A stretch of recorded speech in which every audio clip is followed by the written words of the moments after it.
बिछाई पर सो रहे थे घर के बाहर और किसी धारदार चीज से जो इस तरह की इंजरी थी, किसी धारदार हथियार से ये हत्या की गई। और जिस तरीके से हत्या की गई इससे लग रहा था कि कुछ इसने भी किया है, कुछ गुस्सा है, कुछ अंदर कोई बात है।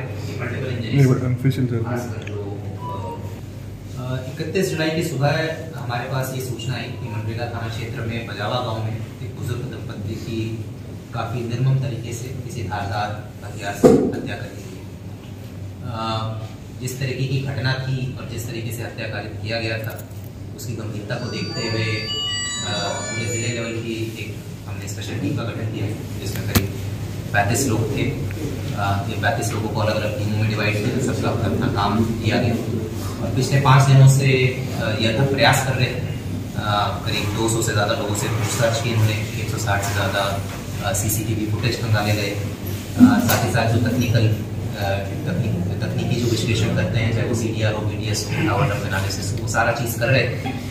और इन सारे प्रयासों के परिणाम स्वरूप आज हमने 2 जो मुख्य आरोपी हैं इस घटनाक्रम में उनको हमने गिरफ्तार किया है। इनके नाम नवीन और अर्पित हैं। ये आरोपी के परिवार के ही सदस्य हैं और जो अभी प्रारंभिक पूछताछ में जो चीज़ सामने आई है उसमें 2 मुख्य कारण आए हैं जो मोटिव इसमें मोटिव समझने का प्रयास करेंगे। पहला मुख्य कारण है कि जो मृतक है उसके पिताजी और बाकी उनके 10 भाई थे, तो इनके ज़मीन के बंटवारे को लेकर पिछले कुछ वर्षों पहले ज़मीन का बंटवारा हुआ था और ये जो आरोपी का परिवार है इनको लगा था कि भाई इनके साथ न्याय नहीं हुआ है और इनको जिस तरीके से बंटवारा में ज़मीन मिलना चाहिए था वो नहीं मिला। तो वो एक इनके मन में पहले से बात थी कि भाई हमारे साथ न्याय नहीं हुआ है। और खासकर इस मृतक ने जब वो ज़मीन का विभाजन हो रहा था, प्रॉपर्टी का विभाजन हो रहा था, तो आरोपी पक्ष को सपोर्ट नहीं किया, दूसरे पक्ष को सपोर्ट किया था। तो इसीलिए इनके मन में मृतक के प्रति एक गुस्सा था। इसके अलावा एक और चीज जो सामने आई है प्रारंभिक पूछताछ में, जो मुख्य आरोपी है वो मृतक के घर पर रहता था और उनके काम में हाथ बटाता था। मृतक का जो बेटा है उसके दुकान थी, उसमें भी ये काम करता था, बीच बीच में हाथ बटाता था। मगर जब वो रहता था तो मृतक और उसके बेटे और उनके परिवार के द्वारा इसके प्रति व्यवहार सही नहीं था।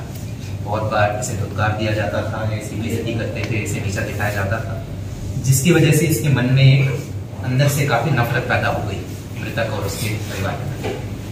तो ये काफी दिनों से प्लान कर रहा था कि एक तो जो जमीन संबंधित जो विवाद था और जो प्रॉपर्टी का विभाजन था उसमें भी हमारे साथ अन्याय हुआ, उसमें भी मृतक ने हमारा सपोर्ट नहीं किया और साथ ही साथ मृतक और उनकी वाइफ और जो उनका बेटा है उनका बर्ताव भी मेरे प्रति अच्छा नहीं था। तो ये दोनों मोटिव को ध्यान में रखते हुए काफी दिनों से प्लानिंग कर रहा था कि एक तो मृतक और उनके पत्नी को मारना है, साथ ही साथ इसका इरादा उसके बेटे को भी मारने का था। और उस दिन भी इसने कुछ देर इंतजार किया था कि बेटा अगर घर से निकलेगा तो उस पर भी इसका वार करने का प्लान था। प्लानिंग कुछ महीनों से कर रहा था पर फाइनली अभी 30 तारीख की रात को ये अपने एक सहयोगी के साथ यहाँ आया और इस घटना को अंजाम दिया। गुड़गांव से किया है। ये पिछले 1.5 साल से गुड़गांव में डिलीवरी बॉय की नौकरी कर रहा था और ये घटना कारित करने के बाद वापस गुड़गांव चला। इसमें अभी फिलहाल हमने एक बाइक जब्त की है जो कि मृतक के पुत्र का था और ये घटना करने के बाद साथ गुड़गांव ले गया था, छिपाया हुआ था कहीं पर। साथ ही साथ अभी प्रारंभिक पूछताछ में जो हथियार का इस्तेमाल हुआ है उसके बारे में खुलासा हो गया है, अभी जब्ती हम करेंगे।